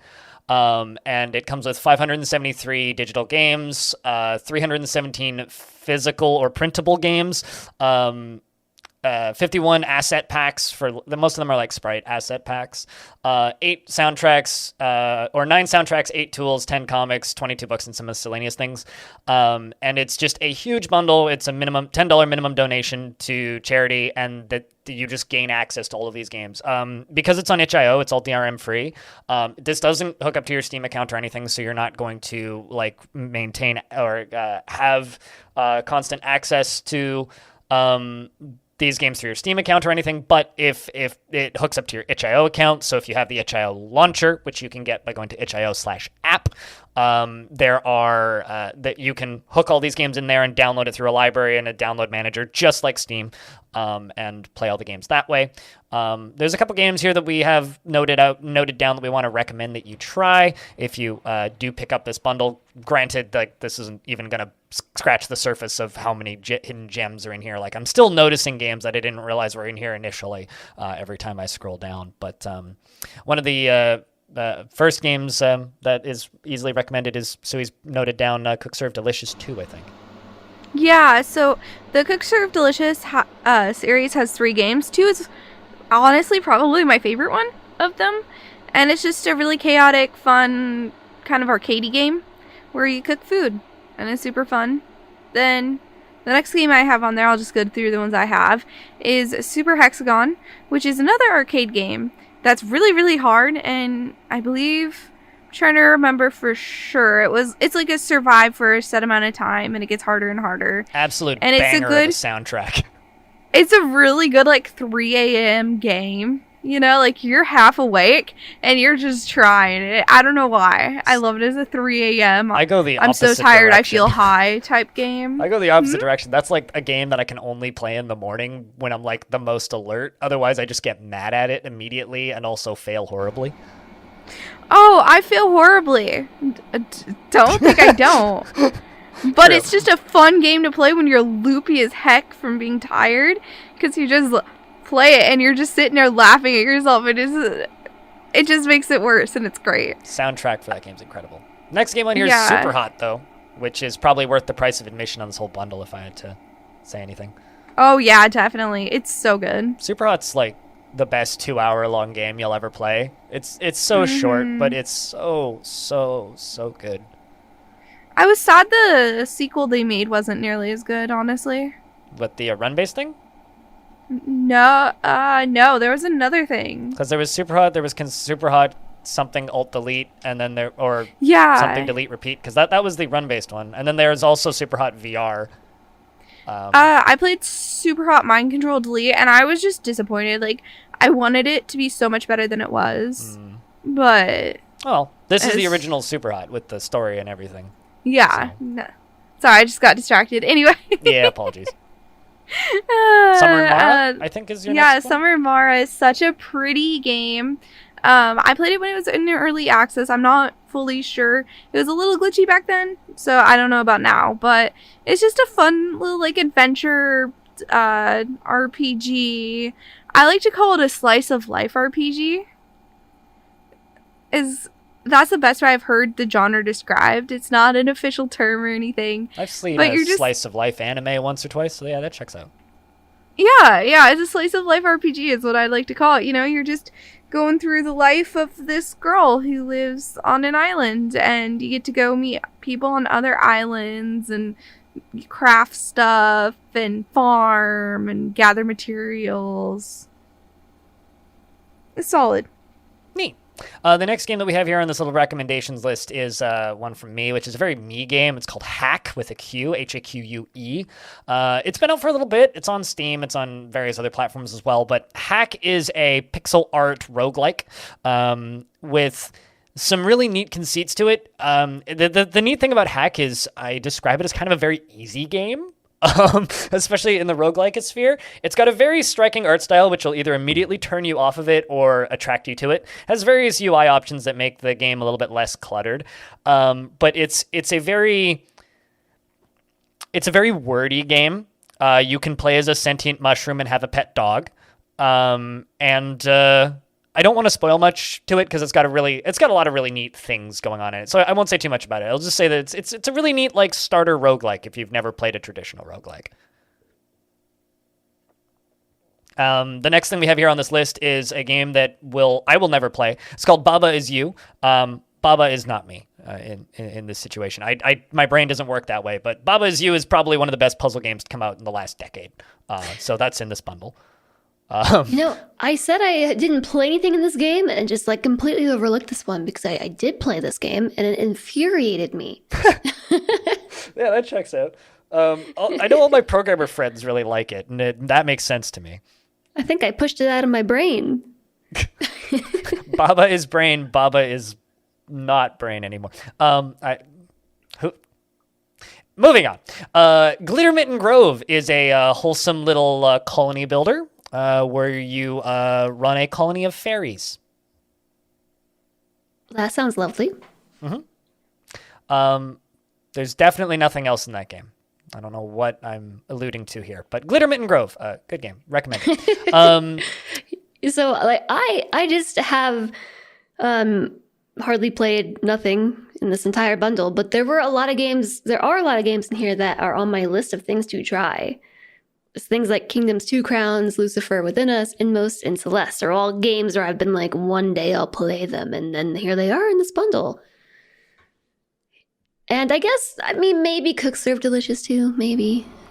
Yeah. It's good, try it. Also, just scrolling down, there's so many games here that I would play, but I wouldn't normally like jump to play, if that makes any sense. Like there's games in here that I want to try. There's a lot of like lo-fi horror games in this bundle as well that I really want to try that look really cool. There are a lot of things that I would just not buy for myself. Yeah. And I also wouldn't stream them. So then therefore I wouldn't get them or try them ever. Like Democratic Socialism Simulator. Yeah. Which is definitely something I'm going to play on my own time off stream, because I don't think that game would translate to streams very well to begin with. No. A little too political. That's not a problem for me, but like it's more of just the way the game visually represents everything. It's kind of like Cultist Simulator in a way, where it's just like, yeah, this is a really cool game to play, but like it's really hard to like verbally describe why it's cool. I'm actually interested in these board games. Like, with a question mark because they're not quite board games, but they're kind of board games. There's a lot of stuff to look at. Ooh, I've got another recommendation that I didn't even notice was in here until just now, which is Rusty Lake Hotel. Phenomenal little 90-minute long point-and-click game. Very creepy. Lots of blood. What'd you say? Rusty Lake Hotel is the name of it. But it's a 3-hour to it took me about 90 minutes to finish. It's a horror point and click, and the whole conceit is that you are a guest in the Rusty Lake Hotel, and all of the guests are animals. So there's like Mr. Owl, there's Mr. Deer, everybody's different animals, right? And you are an employee at this hotel, and you have to prepare dinner, and dinner is always one of the guests. That's the conceit to it. So you're preparing dinner by very meticulously murdering these guests and then serving them to the other guests. It's a lovely game. It's very, very, very cool, and by the end of it, you'll be like, "Oh my god, what the hell?" It's great. It's fun. I enjoyed it. It's more just creepy and not particularly scary, but it's very ominous. But yeah, that's the itch.io bundle for Ukraine. It is a $10 minimum donation, and your money goes to good causes. And all of the information is listed on the page. I'll link it in the description of this pod. But yeah, they are itching ever closer to their goal to their newest goal of $5 million. So hopefully they hit that. The next thing that we have here is so Amazon Prime. You may have heard of it. They have various features on this service. Is apparently in the works with a God of War TV series, alongside of the creators and executive producers of the Expanse TV series, and apparently the Wheel of Time executive producer. I never watched that show, but they're all working together with Sony Pictures to make a God of War series. What's funny is a certain Dwayne "The Rock" Johnson has been talking about how he's going to be in a very big video game cinematic thing. But he hasn't said what yet, and no actors have been announced for this. I'm just sitting here thinking, like, Dwayne "The Rock" Johnson is Kratos. I could see that, but I don't. I feel like Dwayne's probably like bigger fish than God of War, but it's hard to say. All I know is I would probably watch it. I think he's probably bigger fish because, like, I've heard of him and I'm way more familiar with him than I am God of War, actually. God of War, it's just Daddy Issues, the video game. With big knives and axes and face paint. Yeah. Anyway, so moving on. Jess, do you want to talk a little bit about RimWorld being removed from Australia's marketplace? Yeah, so on the 4th of March, there was a post that came out on the Steam page, Steam News, saying that RimWorld has been removed from the marketplace for purchase. And this includes the DLC and... Sorry, I'm skimming through the post again. This affects only new buyers, though. Existing owners aren't affected, so ideology, royalties, fine, but there was an edit that actually came out somewhat, I don't know when it came out, but somewhat recently, that Steam keys just are not working at all across Australia. So if you buy it from the website, if it's gifted to you, you will not be able to play it. So it's only existing owners who can play in Australia right now, which is kind of crazy. I don't see it as that crazy. Australia's always been kind of draconian when it comes to what they allow in the video games. Hotline Miami 2 famously got banned in Australia, to which point the developers were just like, no, steal it. It's always weird when this happens because it's like, it's kind of like that shock and awe reminder of like, Australia is very careful, I guess, about what they allow to be purchased in video games. But the thing is, because it's government that puts in these rulings of what games can and cannot be sold based on what goes through their court system, it's only ever the big releases that actually get hit by this. And I think to me, this actually says something just about how big RimWorld is. The fact that it's big enough now that people can't purchase it in Australia now. I mean, a famous example of this was like Left 4 Dead was also banned in Australia. Left 4 Dead 2 specifically when it came out. But then it was put back on sale in Australia because they put out a version of the game which was just Left 4 Dead but without any blood. So I don't know if either of you ever played Left 4 Dead, but if you imagine that game without blood, it is very funny because there's like dismemberment going on and like bits of zombies exploding and flying into pieces and there's no blood to be seen. It's very strange. Yeah, I don't know. Australia's always been a little bit weird about this sort of thing.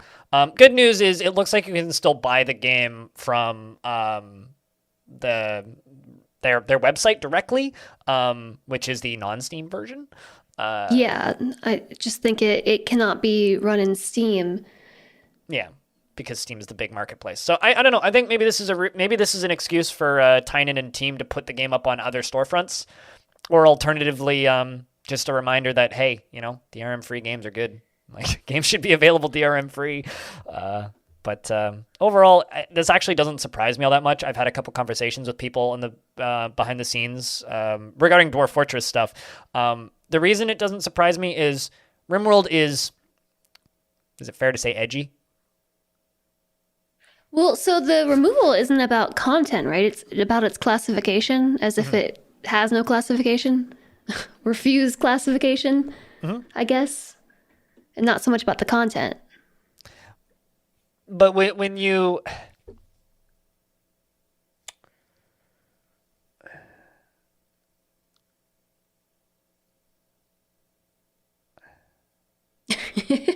I don't know. I'm just like completely stumped now because it's like... But when they say refused classifications, they're talking about refused rating classifications, correct? Or am I completely off base with this? I think that's what it means. I am looking a little bit closer at it now. According to the Classification Board's website, the reason why this version of the game has refused classification in Australia, the cited reasons: the computer game is classified RC in accordance with the National Classification Code Computer Games Table as a computer game that depicts, expresses, or otherwise deals with matters of sex, drug misuse or addiction, crime, cruelty, violence, or revolting or abhorrent phenomena in such a way that they offend against the standards of morality, decency, and propriety generally accepted by reasonable adults to the extent they should not be classified. So they refuse to accept a rating, basically. Okay, so I was thinking that it meant that RimWorld was just unrated, and so they took it down.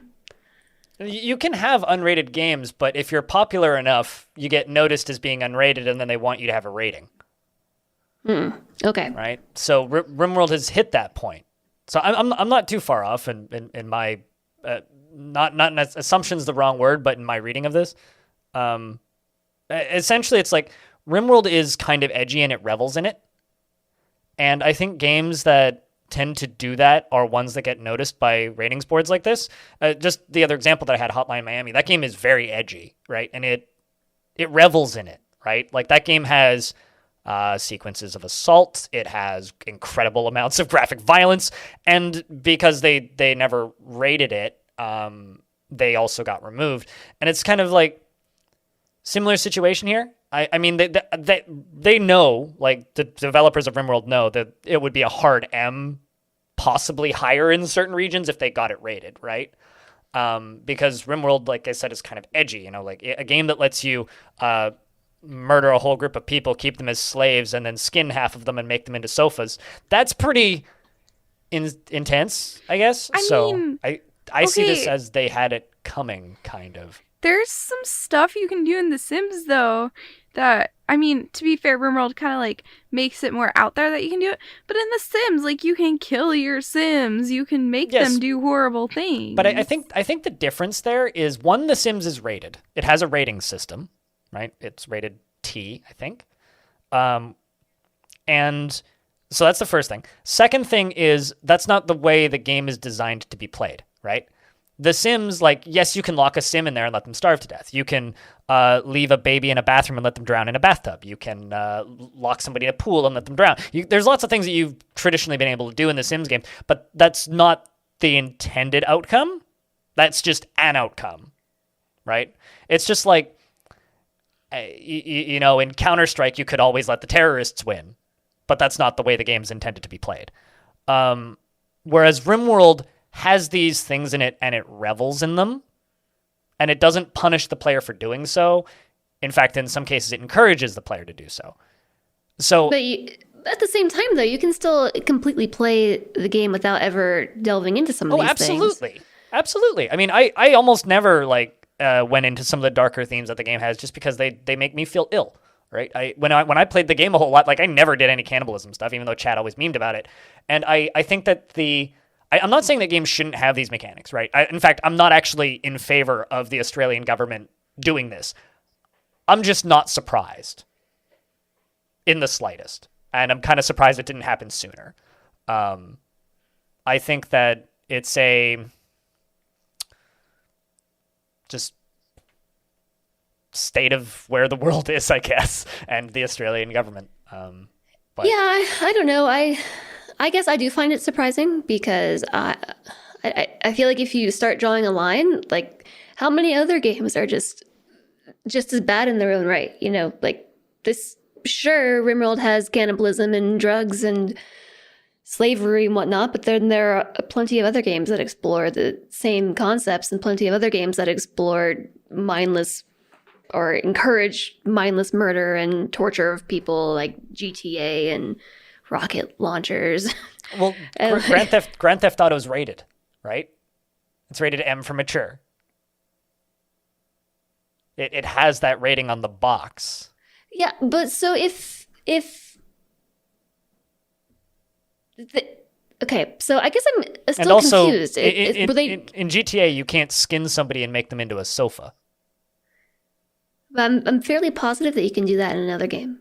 I'm sure that game exists. Oh, probably. And probably is playable in Australia. And so has it sold as many copies as RimWorld, though? Has it sold enough copies to be noticed by the Australian government? If anything, this is a sign of success for RimWorld that they have sold enough copies and have caused enough chaos and discussion that they are being put in this position. At least that's how I see it. I suppose, but I guess I'm just have the opinion that if one game is being called out for this, then so should all, or yes. I very much agree with you there. I think that there's if you fall down the rabbit hole of what is banned by the Australian government, you'll find some really strange things. They point fingers at some very odd targets. I don't know. It's weird, but to me it's weird in a way that makes sense. And while I agree that just because if one game gets called out, they all should get called out, I don't think that we live in a world where the Australian government has enough time to address every single one. But kind of at the same time, that's what you get for being so reveled in the edginess of the game. Well, okay, so again, I'm still confused. Were they trying to get rated and then got denied, or I don't think so. I think they just sold enough copies. Go on. There was the announcement came as hold on. Let me read Tynan's post. So this site that I'm reading says that it's a reveal for an unannounced console version potentially, and here in his post he says, where did this? It classified a potential console version of RimWorld as refused classification. So they classified it as refused classification. They tried. So if they're trying to release it on console, like that says, you have to go through cert and you have to go through classification to be released on console. You can refuse classification to be unrated, meaning your product will be unrated, but they still look at it and they can refuse it at that point. And I guess in doing so, put themselves on the radar of the Australian government. That's just a weird situation to me. Video games are weird, yo. um, but like I don't know. I've been kind of rolling my eyes at RimWorld for a bit, just because I can't stand a lot of the memes that come out of it now. I mean, there is, like, let's use another game that you've been playing a lot as an example. A lot of really bad things you can do in Crusader Kings, but the way it's presented is very different. It's presented in a historical context, right? It's also presented in it's just pictures and text. It's descriptions. It's like a book. I can't think of another game that is as intentionally edgy as RimWorld in this particular case. I just can't. So, except for maybe like CDDA, but like CDDA is like a free open source thing, so they would never run into this issue. I don't know. It's a weird topic, but TLDR, if you bought RimWorld, if you live in Australia, you can't buy RimWorld now. Unfortunately. Yeah, well, I mean, I guess we'll see how it resolves. Yeah, it would be nice to see it go back up for sale, and I'm sure they're working on fixing that. But we'll report if they do. The next thing I have on here is due to the conflicts in Ukraine, Stalker 2 has been delayed indefinitely. There's a post on their website basically saying that they're defending their country, and a large portion of their, if not the vast majority of their studio is in Ukraine. And so it's now just a bunch of links where you can support directly or send them cryptocurrency to help directly. And the game pre-orders are still up for Stalker 2. It's not like they're giving refunds or anything. So the game's still coming out, allegedly. But it is delayed indefinitely, which makes me sad, but also hopeful that when it comes out, it'll be great. One day. One day. So with all that being said, that's news for this podcast. We're now moving on to questions. So if you'd like to submit a question, go into the Halcyon Frequency Discord channel, which you can find through the website. And in the podcast questions section of the Discord, you can submit a question, ask us about basically anything within reason, and we will do our best to answer.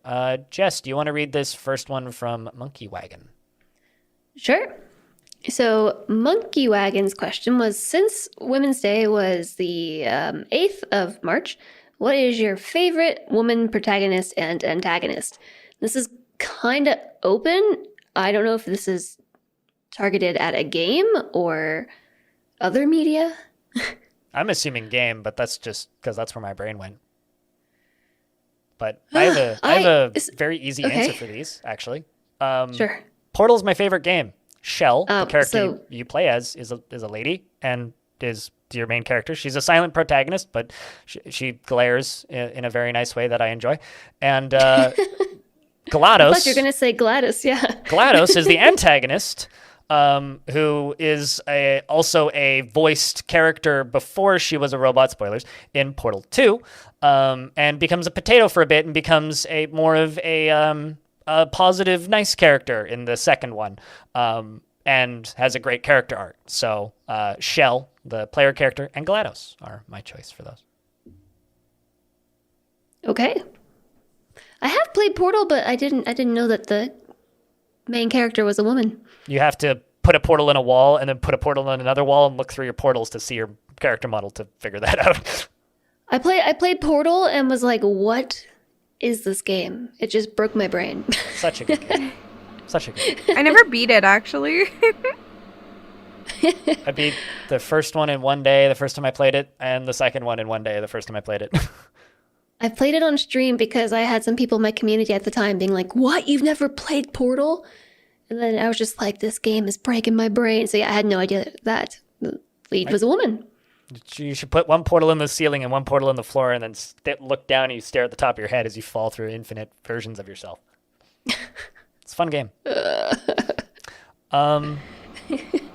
either of you have favorites, or should we move on to the next question? I'm not great at favorites, but a character I am thinking of actually is like Lara Croft. I did play Tomb Raider recently, like the newer ones, and it's just like really sick the things she does. I know it's like not realistic at all. Like there's no way she could do some of the stuff she does in the game, but it's just really cool to have like a female character that's doing those like really intense I mean, parkour type stuff. you could say the exact same thing about Uncharted. It's like there's no way in hell that guy is doing like climbing up that and not getting a shot. So, you know. Yeah, but it's Lara still like Croft's really great. cool, and you're like, haha, I feel invincible when you play as her until you die like 50 times. But you know, Do you ever play the I- top-down Lara Croft games that are actually no, just called Lara I've Croft? only played like the more recent Tomb Raider ones. Oh, those are fun. They're little co-op top-down games. Jess? I was gonna say, like, I see where you're coming from with Laura Croft, and she's not on my list because okay, so if you actually think about like what she's doing, she's going into like these environments and just like obliterating the natural ecosystem. Yeah. Yeah, you're not wrong, actually. It belongs in a museum in my country, not yours. What? So Yeah, I shall destroy everything.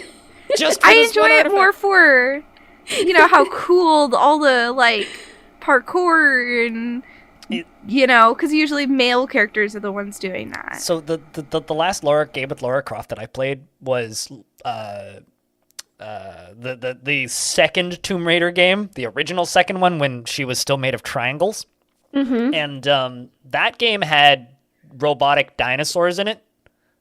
So in my mind, it's much more of like a fantasy, crazy, over the top franchise. I know they got a little bit more grounded with the remakes, but like with those original games, like it was very video gamey and silly. So I imagine Lara Croft is like almost more like a Super Mario type character, because a lot of the things that you were fighting in those games was like larger than life, and you know, like yes, there was spike pits with piranhas in them, but also there was robot dinosaurs. So. Yeah, that's kind of where I am too. I used to watch my mom play a lot of Tomb Raider and get nightmares over it. Yeah, that makes sense. It gave me nightmares. So okay, I'm also really awful with what's your favorite questions, because as soon as you ask me this, I just blank. So I actually went and looked up lists. Yes, I Googled lists of female characters in video games and in anime and in Disney movies to try and come up with an answer for this. And okay, so what I basically learned from my research is that I have not played a lot of games with strong female characters, basically. That is what I figured out. So I did find in my digging, when trying to recognize any character, I guess I don't play a lot of RPGs, Morrigan from Dragon Age Origins, I guess she's just in Dragon Age, was a character that I actually really liked back when I played it. It's been so long since I've played Dragon Age, so I can't speak to her too much, but I remember liking her a lot. But okay, I'm gonna say anime. If we're talking about anime, I think my favorite character in anime. There's a lot. There's a lot of female characters I think I identify more in anime, but I think my favorite's probably Urza Scarlet from Fairy Tail. And this is because when I was a kid, I was such a tomboy, and I just wanted to do everything all the boys did and stuff. And so, like we were talking about, I would I guess it's not on the podcast, but we would like play with fake weapons in the streets and stuff in the neighborhood, and I was just always really, really into this idea of like women being strong and like just as capable as men. And so Urza Scarlet in Fairy Tail is a they're wizards. No. It's been a long time since I watched it. I haven't watched Fairy Tail in like a decade, so I'm not going to be much help here. I'm trying to remember whatever, it doesn't matter. So her type of magic is like just being able to summon swords and armor. And basically she just fights as a weapon specialist, and also she just like doesn't have a favorite, which is awesome. She just in battle can summon different weapons and different armor, and is really, really renowned as being like one of the strongest mages in the world. And so I think she's really cool. I actually like named an ESO character after her back in the day. Okay, you talking about anime reminded me of a show I really, really loved. That's actually about 2 female protagonists. It's Carol and Tuesday. And I don't know, it's just like, I watched it out of high school, but when I was in high school, I was just huge on music and stuff. So the entire time I was just like, dude, this is like what the dream high school me would have been, you know? And so it was just like a real looking at them in awe type thing, you know? Because I wanted to be someone who made a difference through music. Like in high school, that was my dream. Who is this? Carol and Tuesday. It's an anime about these 2 girls that meet each other and go on to form a 2-person band and get really popular and all that. Okay, I see. It's real wholesome and really, really good. Haven't seen it. I think I've heard the name before, but I certainly haven't seen it. I think I've seen it on Netflix or something. Okay, for some weird reason, I feel like Blind would secretly like it, but then he'd just talk about how horrible it is in front of people. What? Yeah. Are we talking about anime now? Is that what we're doing? Yeah. I don't hate anime. Like, I have nothing against anime. What I do have against anime is my ex-girlfriend, who I lived with for 9 years, watched a ton of anime. So, but because of that, I've seen a lot of anime. I've got nothing against anime, but anime reminds me of my ex, and that was a bad breakup, and I'm still not over it. So I just don't.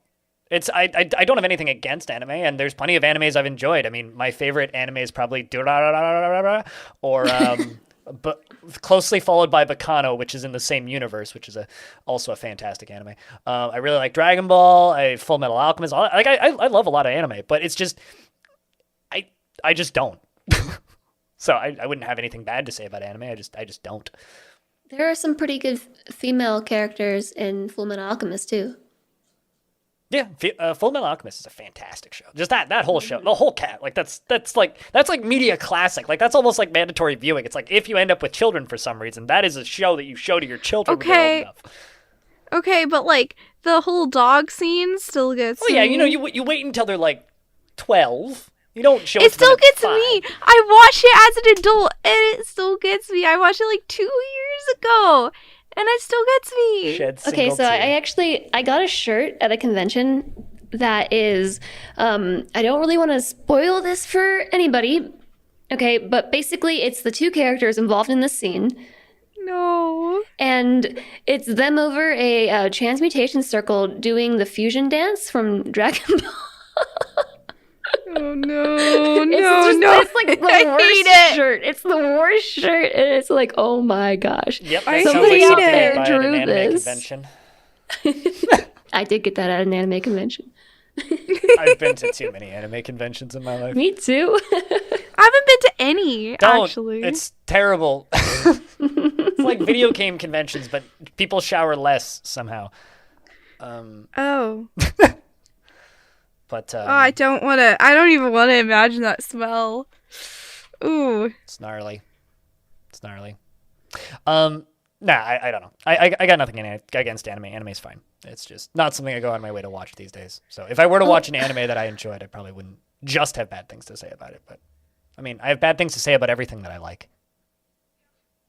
You know? I have some characters that like I really, really love, but they're all I guess they're all male, and so I actually was scratching my head over this earlier, like, wow, okay. I've got a favorite female character from a TV show, Drummer, from The Expanse. Yeah, she's great. Were you the person I was talking to about Drummer? Did we have a conversation about this? Probably. I've had many conversations about Drummer. She's wonderful. Was this like the last time we recorded the podcast and we talked about this? I think FG was talking about The Expanse. I can't remember if that made it onto the pod or not. That might have actually been preamble, but why? Because I just like 'cause it it's struck popped some up. deja vu in me, and I was like, Maybe. who was I talking to about this? Yeah, no, that checks out. Drummer's just a fantastic character. Like, just she messes people up. She's great.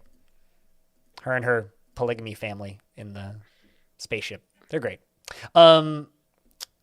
Next question we have here from Faulted Thrower is, if you were making a game, what genre would it be? Also, what would you do differently and or add to make your game stand out in that genre? Well, I don't know what I would do to make it stand out, but I would just do a slice of life RPG. Let's be real here. Something real cute with magic in it. Yeah. So I'm sort of like... You'd make Core Keeper. Ooh, no. You know what I would make? I would make like My Time at Portia, but magic based. Like similar 3D kind of look to it, or... I don't know if I'd do 3D. Maybe. But it'd be like more cutesy than that. And it would be less doll-like, I think. Because I'm not too huge on how doll-like My Time at Portia is. It's my only complaint about the game. I can get over it, but that's honestly the only complaint I have about it. Also with some pacing at the end of the game, but yeah. Jess, do you have an answer for this one, or should I go next? I'll go next. So I thought about this one too, and this one is also really hard. All these questions are always so hard. This is hard for me to answer because I've actually thought about this extensively, because I have bounced game ideas off the wall with Salentre before, and we've discussed, like, if we were to make a board game, what kind of board game would we make? If we were to make a video game, what kind of game would we make? And I know he has experimented with building a game before in Game Maker, and then I think he's also tried Unity, where he's tried making games, and like to this day I still don't know, but some core concepts that I think a game that I would design would include would be probably a co-op scenario, because there are so many games and like strategy games that are good, but they don't really play as a cooperative experience. And so this is when we were trying to design a board game, we were really inspired by a board game called Spirit Island, which is a very difficult strategy board game, and it's fully co-op against the board. And it's done really well insofar that there are so many different characters you can play as, because they're all so different, like very asymmetrical character types. And so I just really like how you have to have such a thorough understanding of your character and like your partner's character, and then be able to put it together and use a unique strategy every game in order to beat the board. And so it would probably be something like that. I don't know what I would do differently to make it stand out, because I don't even have my game design. I would say just making it would probably be different and standing out, because that's not a super common genre, I think. But this one is tough for me. I think like a lot of people would just like default blind to roguelike, which wouldn't be wrong, but I've had this image in my head of a game. Well, actually, there's two types of things that I wanted to make, but I'll talk about the one that I've talked about publicly before, which is I've dreamed of this randomly generated turn-based roguelike, like kind of in the more traditional style, but like with nice sprite work. Like I look at the sprite work of Inmost and I think something like that, but like a little bit more color, like nice animations, but like either hex-based or tile-based. And what I'd want it to do is it would generate like the level that it gives you would be a castle, right? So it's a castle, a full-size castle. And you pick a class, and your class is going to be one member of the castle's court. So in my mind, you start as the jester, like that would be like the first class that the game gives you, and then as you do subsequent runs, you'd unlock new classes. That's the only kind of progression I'd want. You could, with an option, of course, to go into the options menu and just unlock everything with a button press if you don't want to have it drip fed to you. Because I don't mind when roguelikes have a little bit of like unlocking progression as long as they give you an option to skip it if you want to. And the idea is to assassinate the king. So you have to move about in mostly non-combat fashions in this clockwork world that is generated by the game to find the king and see where they're vulnerable to assassinate the king successfully without being caught. This would require playing the game multiple times to fail and get caught, learning how the different AIs work within the different generated levels, learning different parts of the castle, becoming familiar, even though the layouts would change every time, becoming familiar with the different kind of tile sets that you'll get for different portions of the castle, learning what's in the castle, talking with characters in the castle. The game would be largely non-combat with a sequence or various ways every time to assassinate the king, and the quicker and more efficiently you can do it and the quieter, the higher your score. That's kind of a game that I've had in my mind for a while that I think would be really interesting. If done well, also could be terrible. Probably would be terrible if I made it, frankly, but I think that sounds kind of cool, though. that's an idea for a game I've had for a really long time. You actually, so you mentioned something about dreaming about a game, and lately I've been designing games in my sleep, and then I wake up and I can't remember what my ideas were. Oh, that's so frustrating. I've been playing games and designing games in my sleep, and like things I haven't actually touched. Like I have these like whole fleshed out ideas for like colonies or like colony sims and stuff. And then I wake up and I'm like, what was that? I was really enjoying playing that in my dream. If only, right? Like I guess I should keep a dream journal. And just to address the second half of this question, and what would I do differently to make it stand out from the genre? If it's a turn-based roguelike, just have a nice art style. Because frankly, there's like maybe only a small handful of games that I can think of that have striking visuals to them that are also roguelikes. So it's a large part as to why the games largely go overlooked, is because they're often a little bit on the bland side. So just a striking art style, maybe voice acting in places. That would be what I would want to do. Basically throw money at a thing that I would be destined to fail. But Jess, do you want to read this last question from Vaulted Thrower? Sure. What is your favorite non-video game?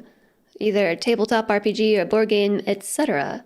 Or a sport or something else? I have an answer for this. Okay.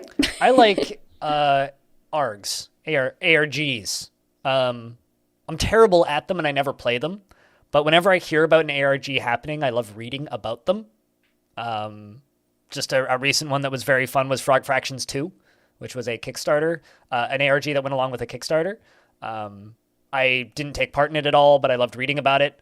There are ARGs happening all the time all over the world, and they're basically just like internet games that people put together on either in the clues in various quiet websites that require passwords to get into, right down to packages being left in the real world, to pictures of graffiti on the side of walls, places you have to hike to find a geocache, like all kinds of weird digital / real world swapping. And I love reading about those games.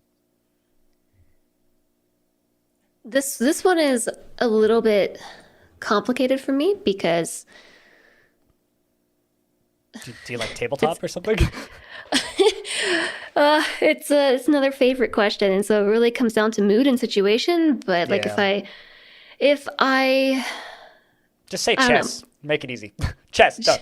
No, I hate chess. Okay. I mean, no, I don't hate chess. It's just one of those things where I just like want to flip the board all the time. I like chess only if I'm playing against my dad. If I have to play chess against anybody else, I hate it. I love playing chess against my dad, though. I have a few answers for this. So first off, I really enjoy board games. I don't play them very often because I like to do it with a group, and I haven't really had a group to play with because pandemic. We have a lot of two-player board games, but I like have this issue of getting really bored and like being a horrible board game player, so I just don't do it, and I should probably try to play more games. Anyway, one that I really like is called Azul, and Ooh, that's a good one. yeah, I can't describe it at all, but it's super spatial. It is a really, really spatial game where you're like trying to, I don't know. Look it up. Azul. I'm looking it up. It's like I'm trying. Well, I I mean, can like, the see it in audience my can look it up, brain, but- and I can see it in my brain, and I'm trying to explain it, and I can't explain it in the slightest. That's a lot of tabletop games, though, I think. Yeah. Oh, I've played this. Yeah, it's so spatial. I love games like this, but that are very abstract and spatial. And so there are a few games in this category for me. There's also one that's really, really easy to pick up. It's called King Domino. If you've ever played it, I think I've it's seen like that perfect. box It's a before. perfect family game. It's really, really nice. I love spatial abstract games. Another one that I like a lot, or another type of game I like a lot, is a cooperative detective game. Oh, I have another type of game too. You see, I could just go on and on. One that I've played that I've never finished, but I enjoyed a lot is called The Wilson Wolf Affair. It was a Kickstarter game that Cilantro got, but basically you are I think you're playing that as...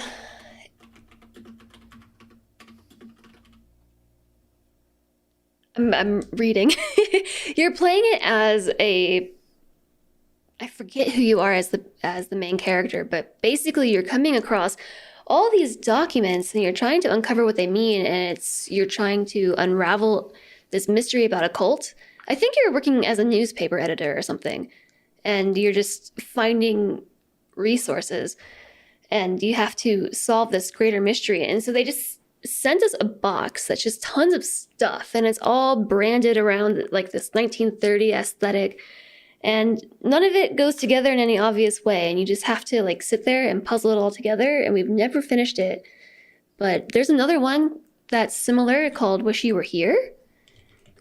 That one is another Kickstarter that he had. It's much smaller, but you're basically trying to solve a story out of like note cards or postcards, like the hidden mystery in that. So I kind of like those things too. I can just keep going and going. There was another one I wanted to mention, Oh. but I forget what it is. I want to mention Codenames. Oh, Codenames is great. Codenames is a classic. That's one I've heard of.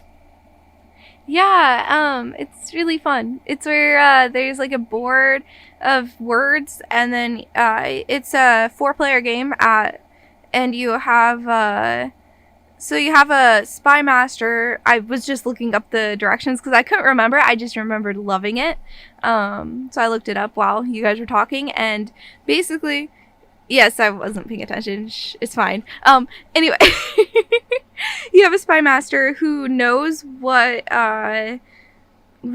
tiles are like, what words are yours, and then what words are the other team, and they're trying to get you to pick words that are yours, but they can only say one word, and it can't be any of the words on the board. And so they go back and forth, and you try to guess. Yeah, so if you had a number of cards and they all had animals in common, like cat, dog, mouse, you would say animal 3. And then your team would have to, like, out of the 25 cards that are on the table, your team would have to pick them and, like, say this, this, and this. And then there's a certain number of times they can get it wrong. And also, you're trying to find all of your cards before the other team does. It's a very good party game. It gets kind of crazy, like... Yeah, that one I've played a ton, actually.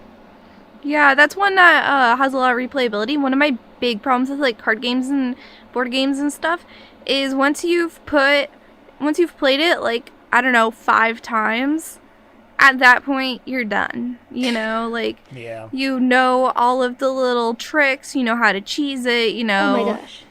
what all the cards look like, and at that point, it's just like, whatever. I just thought of another fantastic board game. It's called Seventh Continent. Seventh Continent. That one is really hard to get your hands on, quite expensive, but Solentre got it in a Kickstarter. Yes, I do have a massive IKEA shelf stuffed with board games. I do. That one is great. It's got that mystery aspect, and it's basically like an open world game, sort of in a board game style. And you have different missions that you can play, and so like the cards that are in your deck change based on which scenario you're playing. And you have to explore the world. You come across interactions. It feels like it is an RPG, and you're playing together, and you get items, and you have to use your items, but they have limited durability. And then there's like the world is trying to kill you. Basically, you're like biologists or archaeologists who have found the seventh continent. Either like you wake up from a dream and you're in the seventh continent, or you get lost on your boat and you can actually die, and you have to. I don't know. It's just a really, really, really, really cool game. I kind of want to play that now. This segment has made me realize just how few board games I've played. It's like I've played a number. I feel like a number of board games, but also like I just don't have friends to play games with, so I just don't. I mean, a lot of cities, something I've never gone to, but I know a lot of cities, their whatever their Parks and Rec or whatever they happen to have is. Often has events and stuff that you can find, and I've seen board game groups on like every single one I've looked at. Totally. So like even my local where I live right now has a board game group that meets like once a month and just plays board games together. Totally. Yeah, no, those exist. I looked up a description for this game because I think I did a really bad job. It's a solo or cooperative choose your own adventure exploration board game. Inspired by the Fighting Fantasy book series. Oh, I used to own a bunch of fighting fantasy games. Books, rather. It's a really cool game. Yeah, no, there's a lot of really cool innovations and stuff going on in the in the board game space. It's been like that for a while, and it's always nice to see people enjoying themselves with those. But I think that brings us to the end of questions, unless there's one I've missed here. So I guess it's time for us to wind this podcast down into a closing. Yes, please. Otherwise, I'll continue talking. All right. So before Jess talks about board games for the rest, maybe leave us a comment saying if you want an episode only about board games, and then Blind just won't be on that episode. Thumbs up. I'll read the rules and stuff so I can talk about them better. It'll be great. But thank you for coming to our obligatory anime discussion and board game talk. Until next time, you can find us at halcyonfrequency.com. If you want to get more episodes of this show, you can get them there at halcyonfrequency.com or on a podcast platform of your choice. If we're not on a platform that you like to use, let us know which one you like to use, and we will make sure the podcast appears there. At least I will do my best to make sure of that. If you want to really help us out, you can go over to iTunes and jump through a billion hoops and then leave us a review. That genuinely does help the show and helps us get charted and rated and trend.